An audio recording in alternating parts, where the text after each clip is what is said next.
Hello बच्चों, let's read this question. The question says, state the principle on which the cleansing action of soap is based. बच्चों इस question में पूछा गया है कि जो क्लींजिंग एक्शन होता है सोप का वो कौन से प्रिंसिपल पर बेस्ड है, तो यही प्रिंसिपल हमें बताना है। तो फर्स्ट ऑफ ऑल बात करते हैं इस क्वेश्चन के की कॉन्सेप्ट के बारे में। इसके बारे में बच्चों इस क्वेश्चन के की कॉन्सेप्ट के बारे में, अगर बच्चों हमें क्लींजिंग एक्शन ऑफ सोप का प्रिंसिपल बताना है तो हमें क्लींजिंग एक्शन ऑफ सोप पता होना चाहिए। तो की कॉन्सेप्ट क्या होगा बच्चों इस क्वेश्चन का? Cleansing action of soap. What is the key concept here बच्चों? Cleansing action of soap. Soap किस तरीके से क्लीन करता है बेसिकली डर्ट को, ये हमें पता होना चाहिए। यही क्लींजिंग एक्शन ऑफ सोप कहलाता है। अगर हम बात करें बेसिकली सोप की, सोप क्या होता है? बेसिकली सॉल्ट ही तो होता है। अगर हम सोप की बात करें, सोप जो होता है basically salt of higher fatty acid होता है। सॉल्ट होता है बेसिकली हायर फैटी एसिड्स का। हायर फैटी एसिड्स के सॉल्ट को ही क्या बोलते हैं बच्चों? सोप बोलते हैं। जैसे कि इसका एक कॉमन एग्जांपल है सोडियम स्टीयरेट। इसका एक कॉमन एग्जांपल क्या है? एग्जांपल अगर हम इसकी बात करें, इसका एक कॉमन एग्जांपल है सोडियम या पोटेशियम स्टीयरेट ले लेते हैं। सोडियम सोडियम स्टीयरेट या पोटेशियम स्टीयरेट ले सकते हैं। तो इसके अंदर क्या होता है बेसिकली? इसके अंदर ये C17H35 COO negative Na positive होता है। इसका फॉर्मूला C17H35 COO नेगेटिव, और यहाँ पर Na क्या होता है बेसिकली? पॉजिटिव होता है। Na पॉजिटिव होता है, तो ये इसका फॉर्मूला होता है। जनरली हम कैसे सोप को रिप्रेजेंट करते हैं? हम जो जनरली सोप को रिप्रेजेंट करते हैं इस मैनर में, RCOO नेगेटिव Na पॉजिटिव। जहाँ अगर हम सोडियम स्टीरेट की बात करें तो R क्या होगा बेसिकली? C17H35 होगा। एक लॉन्ग कार्बन चेन है। कैसी चेन है बेसिकली? ये एक लॉन्ग हाइड्रोकार्बन चेन है। कैसी चेन है? Long hydrocarbon chain. तो इसके बारे में बात करते हैं अगेन। अगर हम इसकी बात करें, सॉल्ट की बात करें, तो इसके अंदर अगर हम बात करें बच्चों, हम ले सकते हैं RCO नेगेटिव होगा इसके अंदर बेसिकली, Na पॉजिटिव होगा। तो RC डबल बॉन्ड O, और यहाँ O नेगेटिव की बात करते हैं। ये जो ग्रुप है, क्योंकि यहाँ नेगेटिव चार्ज है, ये रेजोनेंस भी कर सकता है बेसिकली यहाँ पे CO नेगेटिव ग्रुप। तो यहाँ बेसिकली क्या है? यहाँ पर बेसिकली ये पोलर ग्रुप होता है। पोलर ग्रुप होता है, ये पोलर ग्रुप होता है, पोलर एंड होता है बेसिकली। पोलर एंड बोल सकते हैं इसको, या इसको हेड भी बोला जाता है। क्या बोला जाता है? हेड बोला जाता है। पोलर एंड ये है। और ये जो आर चेन है बेसिकली, ये हाइड्रोकार्बन की चेन होती है। तो ये कैसी होती है? ये नॉन पोलर होती है। कैसी होती है? नॉन पोलर होती है। नॉन पोलर होती है, और इसको टेल भी बोल दिया जाता है। टेल बोला जाता है। नॉन पोलर है। ये पोलर एंड कैसा होता है बेसिकली? आयनिक है। पोलर एंड कैसा है बच्चों? इसका आयनिक है। और जो नॉन पोलर है बच्चों, जो नॉन पोलर एंड है बेसिकली, वो इसका नॉन आयनिक है, ऐसा बोल सकते हैं। तो इसके अंदर एक पोलर एंड भी होता है और एक नॉन पोलर एंड भी होता है, या फिर बोल सकते हैं ये जो आर होता है ग्रुप, ये बेसिकली हाइड्रोफोबिक होता है। कैसा है? कार्बन चेन है, नॉन पोलर है, तो ये कैसा होता है? हाइड्रोफोबिक होता है। हाइड्रोफोबिक होता है, हाइड्रोफोबिक होता है। और जो ये हमारे पास सीओ नेगेटिव ग्रुप है, पोलर ग्रुप है, ये कैसा होता है? हाइड्रोफिलिक होता है।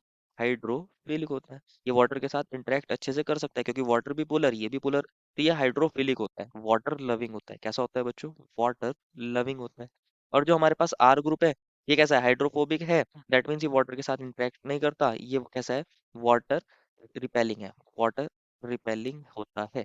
तो इसी का रीजन है बच्चों कि हमारे पास जो सोप है बेसिकली, वो क्लींजिंग एक्शन उसका देखने को मिलता है। कंसिडर करिए होता क्या है, जब मान लीजिए हमारे पास कोई सरफेस है, ये कोई सरफेस है, और इस पर कोई डर्ट लगा है, कोई ऑयल लगा है। मान लीजिए हमने इसको ऐसे दिखा दिया। ये बेसिकली क्या है? कोई डर्ट या ऑयल लगा है। Dirt on this surface, dirt बोल सकते हो, डर्ट बोल सकते हो, और ऑयल। यहाँ पर कोई डर्ट है, ये ऑयल है, किसके ऊपर? एक सरफेस के ऊपर। अब क्या होता है बेसिकली, जब हम यहाँ सोप को लेते हैं, तो सोप के अंदर क्या होता है? सोप के अंदर आयंस होते हैं। क्या होते हैं? आरसीओ नेगेटिव, बेसिकली इस आरसीओ नेगेटिव आयंस की फॉर्म में प्रेजेंट होगा।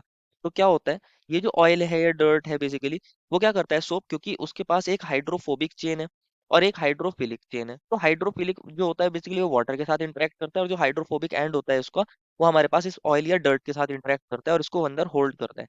इसके अंदर इस मैनर में आ जाता है। इसको हम इस मैनर में दिखा देते हैं वाटर को, हम जब हम सोप को ऐसे रिप्रेजेंट करते हैं। सोप को रिप्रेजेंट करने का एक ये मेथड होता है बेसिकली। यहाँ नेगेटिव चार्ज आ रहा था, ये हेड हो गया इसका, ये हेड हो गया है। और ये जो है पीछे, ये इसकी टेल हो गई, हाइड्रोफोबिक टेल हो गई। तो इस मैनर में दिखाते हैं। ये क्या करता है? वाटर, ये जो हमारे पास सोप है, जब हमने इसमें सोप डाला है बेसिकली, तो सोप यहाँ पर क्या काम करता है? अपने हाइड्रोफोबिक जो पार्ट है, चेन है, टेल है, उससे इस डर्ट को होल्ड करता है, और ये इसका हाइड्रोफोबिक एंड है। नेगेटिव चार्ज हमने ऐसे दिखाया। फिर एक और यहाँ पर आ जाएगा सोप का, यहाँ पर हमारे पास पार्टिकल। इसी तरह का, इस तरह बहुत सारे यहाँ पर क्या होंगे बेसिकली? सोप के आयंस होंगे। और इसके अंदर यहाँ पर ये इसका नेगेटिव हेड है बेसिकली, नेगेटिव चार्ज हेड। और ये जो नॉन पोलर इसकी टेल है, वो इस डर्ट को क्या करती है? होल्ड करती है।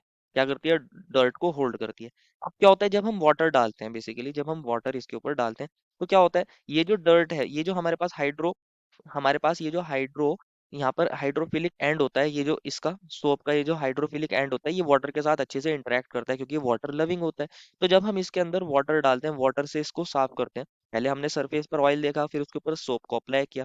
देन सोप को अप्लाई करने के बाद जब हम वाटर डालते हैं, तो वाटर क्या काम करता है, इसको इन नेगेटिवली चार्ज आयन को, क्योंकि ये कैसे होते हैं, ये हाइड्रोफिलिक नेचर के होते हैं। कैसे होते हैं, हाइड्रोफिलिक नेचर के होते हैं। ये क्या काम करते हैं, वाटर के साथ इंटरेक्ट करते हैं। वाटर के साथ इंटरेक्ट करेंगे, अब हमने वाटर डाला है तो ये क्या काम करता है, वाटर वाटर इनके साथ इंटरेक्ट करके इनको नेगेटिवली चार्ज आयन को बाहर की तरफ खींचता है, इस सरफेस पर से बाहर की तरफ खींचता है। जब ये बाहर की तरफ खींचते हैं बच्चों, तो ये क्या काम करते हैं बच्चों, क्योंकि इनका ये जो हाइड्रोफोबिक टेल है वो इस डर्ट के साथ क्या है, अटैच है। वो इस डर्ट को भी अपने साथ बाहर की तरफ पुल कर लेते हैं और इस तरीके की मिसल बना लेते हैं, मिसल्स की फॉर्मेशन करते हैं। एक इस तरीके का सरफेस बन जाता है बेसिकली। अगर हम बात करें, मान लीजिए ये हमारे पास डर्ट का मॉलिक्यूल है, ये सरफेस से बाहर आ गया है। और इसके अंदर कौन थे बेसिकली, ये टेल थी किसकी, ये सोप की टेल थी, और ये सोप का हेड बाहर है। ये सोप की टेल है, बाहर सोप का हेड है। इस तरीके का एक स्फेरिकल सरफेस बना लेता है। इस तरीके का एक स्फेरिकल सरफेस बना लेता है। इस तरीके से दिखाते हैं बच्चों ये नेगेटिव चार्ज। इसी तरह से ये हमारे सोप के क्या करा है, मॉलिक्यूल्स ने इसको अच्छे से होल्ड कर लिया, डर्ट को अच्छे से होल्ड कर लिया था। और इस तरीके का एक यहाँ पे स्फेरिकल शेप बना लेते हैं, इसको बोलते हैं मिसल। क्या बोलते हैं बच्चों, इसको बोलते हैं मिसल फॉर्मेशन। आयनिक मिसल फॉर्मेशन बोलते हैं बेसिकली। ये एक आयनिक मिसल बन गया है यहाँ पर, आयनिक मिसल। आयनिक मिसल, ध्यान से समझना है। जो टेल थी वो हाइड्रोफोबिक थी। जो ये टेल है, ये जो अंदर की तरफ है, ये टेल है बेसिकली, ये कैसी है, हाइड्रोफोबिक है। इसने क्या काम किया है, इसने हमारे ऑयल या डर्ट के साथ इंटरेक्ट करा है। अगर हम बात करें, जो टेल होती है वो किसके साथ, किसको होल्ड करती है, वो हमारे पास इस ऑयल या डर्ट को होल्ड करती है। ऑयल और डर्ट को होल्ड करती है, क्योंकि वो कैसी थी, वो थी हमारे पास हाइड्रोफोबिक। और यहाँ नॉन पोलर थी, वो नॉन पोलर ऑयल के साथ अच्छे से इंटरेक्ट करता है, इसको होल्ड करता है। और जो हेड है बेसिकली वो आयनिक था, वो क्या काम करता है, वाटर के साथ होल्ड करता है, वाटर के साथ इंटरेक्ट करता है। तो जब वाटर को हमने डाला तो उसने क्या काम करा, इन जो नेगेटिवली चार्ज ये हेड थे इनके साथ इंटरेक्शन शो करी और इसको अपने साथ बाहर निकाल लिया। जब अपने साथ इसने इसको बाहर पुल किया, वाटर ने इनको बाहर पुल किया, इन सोप के मॉलिक्यूल्स को, तो इन सोप के मॉलिक्यूल्स ने क्या किया, अपने साथ इस डर्ट को भी ऊपर की तरफ यहाँ पर बाहर ले गया और इस तरह की मिसल बना ली, एक स्फेरिकल सरफेस। इसको बोलते हैं मिसल्स। क्या बोलते हैं, मिसल्स। अब क्या हो गया बेसिकली, अब ये डर्ट क्या है, सरफेस से अलग हो गया। अब ये सरफेस से अलग हो गया है, तो जब हम वाटर डालते हैं तो उसके साथ ये क्लीन हो जाता है। अब हम क्या करते हैं, इस डर्ट को वाटर के साथ क्लीन करते हैं। वाटर के साथ ये जो हमारे पास क्या होता है, जो जितने भी ये मिसल्स बनते हैं ये सारे के सारे क्लीन हो जाते हैं। तो यही क्लींजिंग एक्शन ऑफ सोप होता है। तो यहाँ पर दो चीजें इंपॉर्टेंट होती हैं, एक तो मिसल फॉर्मेशन, मिसल्स यहाँ पर बनती हैं। मिसल फॉर्मेशन एक तो इंपॉर्टेंट होती है, मिसल्स बनती हैं। और साथ में बेसिकली एक प्रोसेस प्रोसेस देखने को मिलता है एमल्सिफिकेशन का, किसका प्रोसेस, एंड इमल्सिफिकेशन।